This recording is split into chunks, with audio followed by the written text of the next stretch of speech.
উপলক্ষে পথৰু সমন্বয় গোষ্ঠী পথৰুহঁতে প্ৰতি বছৰে জিকিৰৰ অনুষ্ঠান আয়োজন কৰি আহিছোঁ আৰু এইবেলো আজি পবিত্ৰ ঈদ উজ জোহাৰ দিনটোত আজান পীৰৰ এই কালজয়ী জিকিৰৰ মাধ্যমেৰে আমি এই জিকিৰ পৰিৱেশন কৰি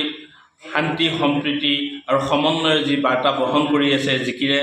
আজান পীৰৰ এই যি বাৰ্তা বহনকাৰী জিকিৰ আমি পথৰু সমন্বয় গোষ্ঠী পথৰুহঁতে শিল্পী জিকিৰৰ শিল্পী দলৰ যে আমাৰ উভয় সদস্য অংশগ্ৰহণ কৰিছে হিন্দু মুছলমান উভয় সদস্যই অংশগ্ৰহণ কৰা এই দলটিত আমাৰ প্ৰতি বছৰে আমি এইদৰে জিকিৰৰ অনুষ্ঠান আয়োজন কৰি আহিছোঁ আৰু আমি এইটোৱেই দোহাৰিব বিচাৰিছোঁ যে আজান পীৰৰ যি সমন্বয় একতা আৰু ভাতৃত্ববোধৰ যি শক্তিশালী বাৰ্তা সেই বাৰ্তাটো আমি পথৰুহঁতৰ ইতিহাস প্ৰসিদ্ধ পথৰুহঁতৰ এই ভূমিৰ পৰাই পথৰু সমন্বয় গোষ্ঠী পথৰুহঁতে দোহাৰিব বিচাৰিছোঁ।